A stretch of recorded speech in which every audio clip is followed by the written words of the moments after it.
Hey, welcome to probability. This is just a review of the basics, so I hope you've seen some of this before. If you haven't, well, travel along and see what happens here.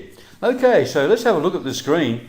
Hey, we've got a couple of coins up here, heads and tails on coins, and a couple of dice here. And if you know anything about dice, each one of the two, and each is called a die, by the way, that's a singular of dice, a single die. And each one of those has sides numbered 1 through 6, and so if you roll it around, it's going to come up upper face on one of those numbers, 1 through 6. So the questions we ask here, what are your chances, here it is here, what are your chances of getting a particular number, or how likely is it to occur? So these are some of the key words that show you that it's really a probability question that you're looking at there, and that's the area of probability, finding the chances or the likelihood of something going to occur. Come down the bottom here, what's the chance of this horse here winning this race? There's a few others in it, mate. And is this guy really going to win this car race? We don't know. Now I want you to stop and think, how would you work out the chances of each of these 4 experiments of getting a particular result in each of these 4 situations? And we call them experiments. You see that word just crept in there. Yeah, we call them experiments when we perhaps come up the top here again, toss a coin or toss 2 coins and see if we can get a head or a tail or a combination of those. And when we do that operation, we call that an experiment. So there are 4 possible experiments going on around the screen here. And I'm going to give you a hint. There's a difference between the ones above this line, those 2, and the ones below. I want you to stop and think now, and pause the presentation, and think about how would you work out the chances of getting something in the experiments above the line, and how would you work out the chances of getting a result for these experiments below the line, the horse racing and the car racing. Okay, pause the presentation, maybe chat to a classmate about it and see what you come up with. Okay, so what did we get there? What did you find out? Well, the ones above the line, these up here, you can actually list pretty well what's going to happen. Okay, so you're going to get a head or a tail on each of the coins here. You're going to get 1 through 6 on each of the dice here. So if everything's fair and unbiased, or there's another word, we'll be looking at that later. If everything is fair and unbiased, like there's no extra weight on the head side of the coin or the tail, and we'll just get rid of that. And then the die are equally loaded, if you like, equal probability of getting each of the sides, then you could sort of start to work it out, couldn't you? Chance of getting a head or a tail on a coin would be 1 out of 2. It'd be 50-50 chance of each of them. And with the sides of the die, what's your chance of getting 6? Well, you've got 1 chance in 6 if it's a fair and unbiased die. Okay. What about down the bottom here? What about these races? Is it possible now to actually work out a probability given the factors involved? I mean, there might be 5, or what it looks like about 5 or 6 horses here. But with horses, are they equal? Are they unbiased? No, on any one day, one might be feeling better than the other. The training might be different. And same with car racing here. A lot of factors that you can't actually take account of with numbers and mathematically. So we have, actually looking at this screen now, 2 sorts of probabilities. One that can be worked out theoretically, reasonably easily with some assumptions, like being unbiased and so on. And then the other one, which can't be worked out theoretically. Okay, well, not with any reasonable certainty. So let's have a look at those two and see what emerges here. And you would have done some of this before, I think. So come on down now and let's have a look at the idea of probability. So here we have it, pretty well summarised. Probability is probably best summarised by, if you toss a coin, your chances of it are even of getting a head or a tail if the coin is not weighted in one way or the other, if it's an unbiased coin. 50-50 chance, you might have heard. You've got equal chance of getting a head or a tail, a half, 1 in 2. So every time you toss a coin, you would get 50% of them being heads, 50% tails, if you did it often enough. That's going to be something we're going to talk about later on. So in 10 tosses, you'd expect approximately 50 heads, 50 tails.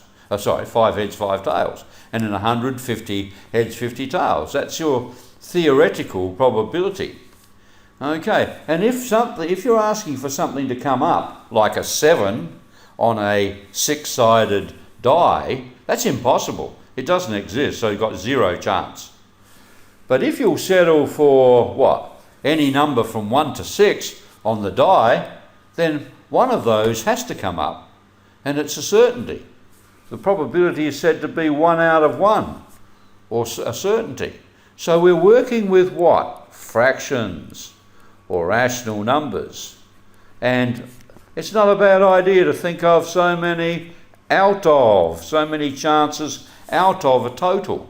Are you getting the idea? Hopefully you've seen this before. So down here, getting a 6? Here we've got a 6 on the top of the die there. What do we got? 1 in 6 chance. Down in the unlikely range down there. But here, if we've got 5 balls and we want to draw a blue one, we've got 4 blue out of 5. Pretty likely that we're going to hit a blue, isn't it? Are you getting the hang of it? I want you to get up close and personal with probability, because if you do that with any maths topic, it's fun if you can get your head around it and not just do the mechanics or the algorithm here. We'll just change that. Okay, very good. All right, so probability is always between 0 and 1 because we're thinking of fractions. So many chances out of the total. Okay, come along and see what we've got down here for you. Here we are. Find the probability of an event occurring. So many chances out of the total. Chance of getting a 6 is 1 possibility out of 6. And we're working on theoretical probability here, or sometimes called a priori, beforehand, from the Latin. In other words, before you've done the experiment, you're working out theoretically what you should get. This does assume certain things about the experiment, and here that you're going to have an unbiased die. The other thing it assumes is that you'll do sufficient rolls of the die to get that particular answer. Now, we're going to have a look at that later on, because that's an overlap with statistical theory. Okay, so this idea, grab it now. If you can do it, if you can work it out theoretically, like back on that first screen, then this is the way you would think about it. All right, let's go down and have a look at the car racing type problem, where you can't really suss out all the conditions and you can't say you've got this many chances out of this. There are too many other parameters or factors involved. A parameter is another property of a system that may influence the result there, may have some bearing, some variable that you can't necessarily determine. Okay, so there are other factors. Now, here's a little one that we can look at, because we've got a base and a side. How would you compare your chances of getting it landing on a side versus landing on a base? Now, it isn't 1 out of 3 or anything like that, because look at all these sides that it could land on, sort of thing. You know, it's hard to determine that, isn't it, theoretically? I suppose you could play with surface areas and see things like that, but these surface areas are not equal, as this is flat here and the other one's curved. So maybe we should just do some experiments. In other words, toss the thing up and see how it lands. Okay, we're assuming it doesn't land on its point. And I think due to the way we're going to conduct the experiment, tossing the cone around, gravity would virtually ensure that it could not end up in a stable position like that. The momentum's going to throw it over on its side or its base. All right, I guess you could say you would expect what? A side to be more probable or more likely or have a better chance of it lying on its side than its base? Because this has to be pretty stable here, doesn't it? The base, you've got to land it perfectly so it doesn't roll again. Okay, so what we're going to do is compare the chances or find the probability experimentally by doing the experiment or doing the activity and counting up how many come out one way or the other. Let's go down and have a look at some data collected on this. Now these screen clippings are from Hayes and Harris publications, so you might have a look at their book on statistics and probability and chance here. Okay, so here's the results of how many times it landed on its side or its base. And look, somebody got very tired. They only do 279 tosses of the cone and found 183 times it landed on its side and 96 times it landed on its base. So it was approximately twice as likely, and there's approximately sign here, twice as likely to land on its side. We sort of would have expected that. I wonder if you could do a theoretical calculation. Maybe you would like to compare the areas of sides, so that's the surface area, not the base, areas on which it could have landed. So what's the area all around there that it could have landed on versus that? I wonder if that theoretical calculation would come up with the same sort of answer as this experimental probability. Okay, so anyway, down here, the experimental probability of the side and the base of that. Because we used, how many times did the side occur? NE over NS, the total number of times we did the experiment, the whole sample space. And that S is equivalent to sample space. And we're going to have a look at that in a minute, because sampling belongs with statistics. So what is that connection? Okay, all right, so and the other thing I want to just talk about here for a minute is PR. Not used in all books, but I like the use of PR for probability rather than just P, rather than that. And one of the reasons for that is that P in mathematics can stand for something called permutations. It wouldn't actually be written like this, base in brackets, but that's just to avoid some confusion. P in maths stands for permutations, number of ways of selecting a number of objects from a total and putting them in different orders. You might learn about that elsewhere. So I rather like PR for probability to make sure people can see you're working with probability, not permutations. All right, so are you starting to get some ideas? This many out of this many, either done theoretically or experimentally. Let's come down now and have a look at what I've been raving on about with experimental probability. It's really a relative frequency, isn't it? In other words, we go and collect data. Oh, okay, we just collected some data. And that's statistics. Collect data, work out the frequency, the relative frequency, so many out of so many, and oh, lo and behold, we've just done an experimental probability calculation. So they often talk about mathematics as, this area of mathematics as statistics and probability, because there is a very intimate link between those two.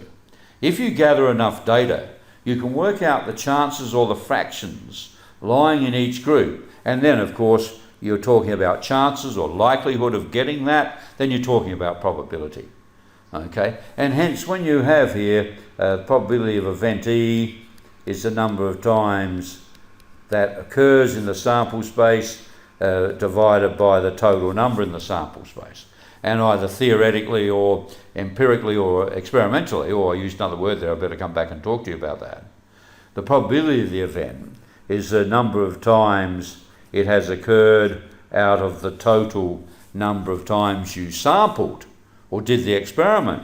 So that's where sample space comes from. Number of points in the sample space is sampling from all the possible experiments you could ever do. So you only have a sample. So that might lead you on to think, how big, when you're doing experimental probability, how many times should you do it? Well, if you look at statistical theory, of course, then to estimate something about a population, a parameter about a population, you need as big a sample as possible. Okay, so if we drew a picture of all the throws of all the tosses of the coin, we only take out maybe 10, and S is 10, then you're saying, well, we don't have enough there to actually estimate what would be happening overall. So we want to take as large a sample as possible so that we can estimate what the real probability would be from our experiment. Okay, if we did it, let's say, an infinite number of times, because the population would be huge here, wouldn't it? Be infinite. All right, so let's go on. Oh, I did mention a word. Here we are. Empirical. Empirical. That is sometimes used for experimental. Empirical data is experimental data taken from doing the actual experiment over and over again. All right, how's it going? Are you with it? All right, let's hear. Here you go. What are you going to do with this question? What are the chances that you will get to school in under 30 minutes? How would you determine that? Could you do it theoretically? I don't think so, could you? Too many factors on any one day. It may also be determined by which day of the week you go. Talking about. So how could you actually determine the chances you'll get to school in under 30 minutes? Well, why don't we do the experiment and use empirical or experimental probability? What could you do? Think about it. How would you get the data using statistics, get a relative frequency, and estimate your probability? Pause the presentation, have a chat about that, think about that. Okay, let's come back, and did you come up with this? Okay, well you might comment on this, what's happening here? Well, these are the days on which you recorded your times in minutes. Should put that there, times in minutes.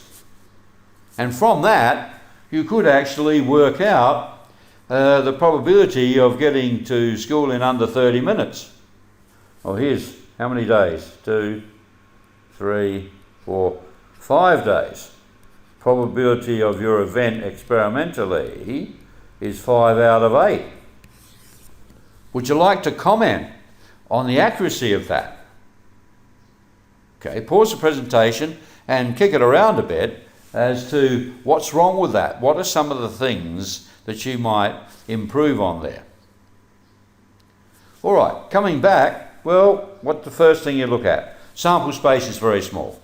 You've barely taken a week. Have you taken a random number of days? Right, have you just done every Monday? Or have you made sure you have done every day of the week? Well, one day of the week has been repeated. You've got 8, there's only 7 days in a week. Well, hang on. Do you go to school on Saturday and Sunday? Probably not. So there's 5 days in a week, and you've got 3 others there, 6, 7 and 8. So all days equally represented, and 8 days, is that enough days? That might have been a busy week on the roads because the tour down under was being held or the Clipsal was on, something like that. Okay, so you can see some factors coming from statistical theory here. about size of the sample that you're taking to estimate this probability. Question that. And you also might have looked at days. Do Mondays through Fridays all separately, so that you might refine the probability. What's the probability from your experiment of getting to school under 30 minutes on a Wednesday? Do 20 Wednesdays, 20 Mondays or something. Okay, some interesting factors behind the probability calculation here. And it comes back to statistical theory. Okay, let's go on now and have a look. Some language that we've been using.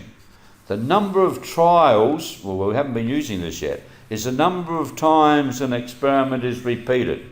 An experiment is, of course, the doing the activity about which you want to work out a probability of some outcome. And here it is, outcome, are the different possible results for one trial of the experiment. The frequency of a particular outcome is the number of times that this outcome is observed, how many times it comes up. Now that's shared with statistics, isn't it? And relative frequency is the fraction. The frequency expressed as a fraction or percentage of the total number of trials. Okay, so some language there. Hopefully you've seen that before, but I think we're going through it pretty slowly. I think you can catch on to the probability here without any much prior knowledge here. All right, let's go on and have a look. I've got some calculations here for you, and I want you to use what's come before to have a go. So pause the presentation, have a go at these first two questions, and then we'll scroll down to the next couple, and then right at the end are the answers. So you can scroll ahead after you've done a question to see the answer there. All right, question 1 and 2, let's go down. Question 3 and 4. All right, so some statistics looking stuff here, overlapping with probability. All right, let's look at the answers now to those 4 questions. There they are. How'd you go? Notice the approximate sign, because the answer would depend upon the number of trials of the experiment, wouldn't it? So we can't, with experimental probability, say it's exact. Okay. Let's go down and do some more work. So here, with our theoretical probability, we're going to use this formula again, this time working out the probability of getting, theoretically, an event E. It could be what? An even number on a roll of a die. So how many even numbers occur? 2, 4, 6. So it's 3 of what we want out of 6 possible results. Okay, that idea now. So it's the same idea, fractions, what's your chances out of the total possibilities, which is our NS here. Okay, theoretical probability. Got to be careful that it is something we can determine with other parameters involved. Okay, let's go down and have a look. So how would you actually do it? Well, you're trying to determine the number of times what you want can come up, and you're wanting to determine the total number of possibilities that are available. So you need to list down the sample space.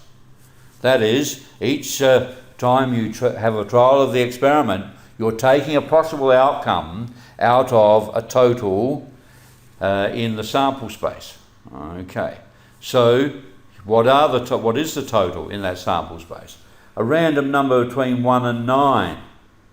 Well, the sample space is, have you seen this before? Is the set of numbers 1 through 9. Between means between and not including. Between means strictly between. So numbers between 1 and 9 are 2 through 8. So you could have any one of those. The possible results when A plays B in 2 sets of tennis.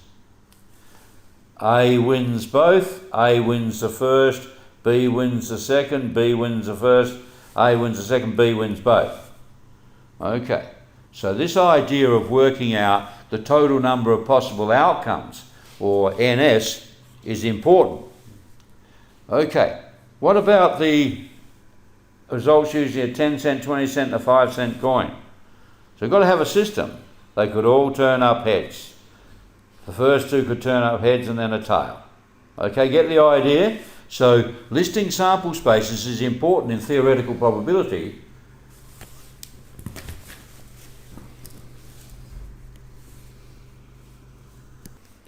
So it's very important to actually have some sort of system where you can make sure you don't miss any of the possible points in the sample space. Okay, so let's practice some of that then. Come down here and let's have a go. Here we are, 5D2 from Hayes and Harris Publications. List in set notation, so that is S equals the set of, and then commas between the possibilities, like that, like you just saw. Okay, have a go, pause the presentation, and then we'll come down below and have a look at the answers, or you can fast forward as you like as you do one, but you'll see the others, so probably try them all and then go and mark them. So have a go now. Here are the answers.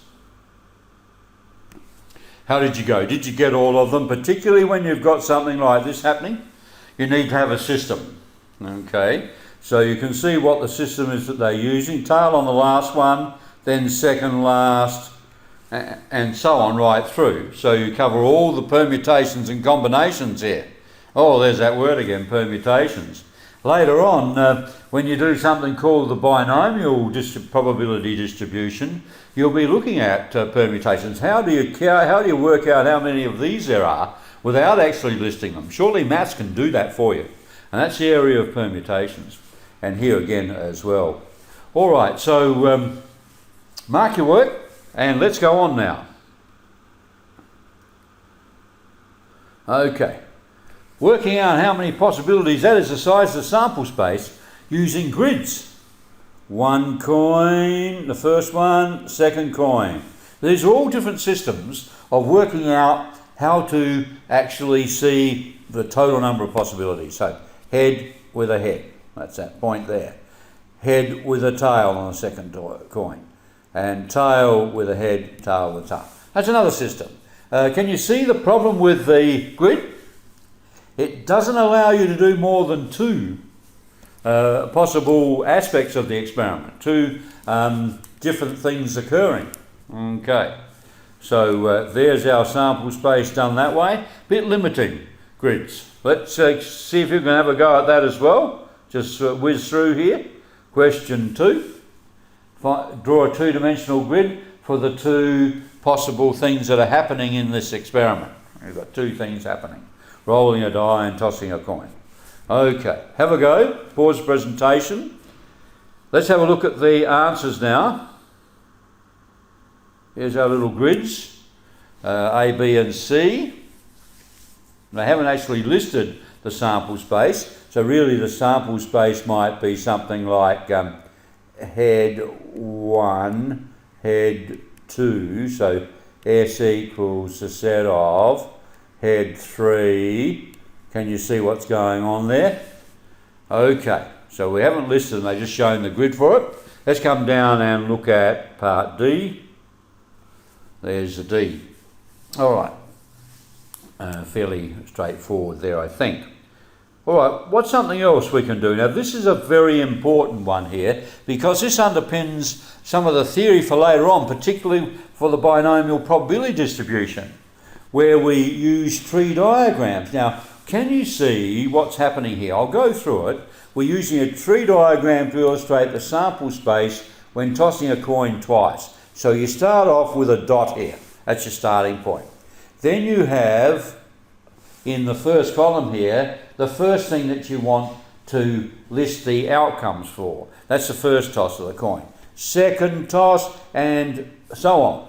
So we say the first toss could give you a head, it could go with another head, or it could go with a tail, tail with a head, tail with a tail. Okay, so each of the 4 branches represents a different possible outcome. So this would be head, head, head, tail, tail, head, tail, tail. Okay, So that's not a bad system. Can you see the advantage of this one over the two-dimensional? I'm not stuttering there. Yes, because this is expandable, isn't it? We could go on for many tosses and be able to have a nice system there of making sure that we didn't leave any possibilities out. Okay, but then again, ultimately, we don't want to have to draw diagrams in maths. Surely there's a way of finding the total possible number of outcomes, NS, without drawing pictures. Yes, later on, permutations. All right, so come down and I want you to practice that way of representing the sample space. Hang on, I've given you the answers there, so let's just come down here. Use a tree diagram to do that. And we've got bigger trees there. 3 coins, 3 children in the family, and so on. Okay. And this is an interesting one here. All right, pause the presentation, have a go. Here are the answers now. Here we go. A, B and C. I'll show you D in a minute. D's the interesting one. There we are. Okay. Did you get that one? All right, nearly at the end now of this review of the basics, and here's another example for you, and I'll get you to do some in a minute. Okay, John plays Peter at tennis, and the first to win 2 sets wins the match. Illustrate the sample space using a tree diagram. Okay, here, first set, John wins or Peter wins. Second set, third set. So, what's the sample space? Well, we can say JJ and then they stop, because once you win successive sets, you stop. Okay, so we haven't got anything here and here. Okay, first to win 2 sets. So there are the possible outcomes that you could have for that game of tennis. And from that, we're going to learn how to actually work out probabilities. All right, come down. I want you to have a go here at question 4. Just so that you are comfortable with developing tree diagrams, an important foundation in probability calculations. Okay, pause the presentation, have a go. Here we are. Here's our tree diagram for A. Come down to B and C.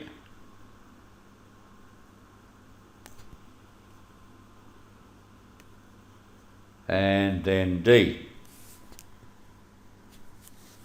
All right. Okay.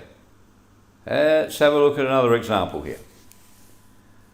Now we're going to switch into using these in a probability situation, in counting up the possibilities, and you might need a tree later on. And in this first example, we don't need it. We've got a pack of 52 cards. Determine the probability of an ace. Well, you've got to know something about a pack of cards here. In a pack of cards, there are 4 of each card. 4 aces, 4 kings, 4 queens. So if you're not familiar with cards, it's a bit hard. And they're actually a total of 52. So the chances of getting an ace, there are 4 of them, 4 out of 52. Okay. A non-ace. So that's the rest of them, isn't it? If there are 52 cards and 4 are aces, there are 48 non-aces. Look at the setting out here. This is very good. 48 over 52. And then you can cancel it at the end. A picture card, Jack, Queens and Kings. So there's 12 of those, 4 of each, and so 3 lots of 4 is 12 out of 52. Okay, PI for picture card here. All right, got the idea? We're gradually creeping up on some basic probability here. Now I think you could just guess from back there this result, complementary events. The probability of a picture card plus a non-picture card must come to 1. because all the cards are either picture cards or non-picture cards. So this one here, n of A, number of times that occurs, and n of not A must equal ns, mustn't it? Because the number of non-picture cards, plus the number of picture cards must equal all that are in the deck, so it's ns. So therefore, the probability of, let's say, A over ns plus the probability of not A over ns is getting over common denominator, if you like to do it this way. It's NA plus N not A. And this, of course, is NS. So it's a little proof here, very informal little proof, that the probability would be 1. Okay, because the sum of the two outcomes, the sum of the number of times each outcome occurs, must equal NS, the total. So getting an ace and not getting an ace are complementary events. They complement each other. They cover all the outcomes in the sample space. And our designation of it is E prime, or E dashed, meaning not E. So here the probability of getting E plus the probability of not getting E must be 1, because NE plus NE prime has to equal NS. They've got to be either E or not E, nothing else. So sometimes it's useful to use this to say, well, I think the picture card example was 1. What's the probability of a non-picture card? It's easier to work out the probability of a picture card because there are 12 of those, 3 types, Jack, Queen, King, and 4 of each, so that's 12. So we'll go, it's 1 minus 12 out of 52, because it's easier to work out how many picture cards there are. So work them out and take it away from 1, because it's too hard to list down all the non-picture cards.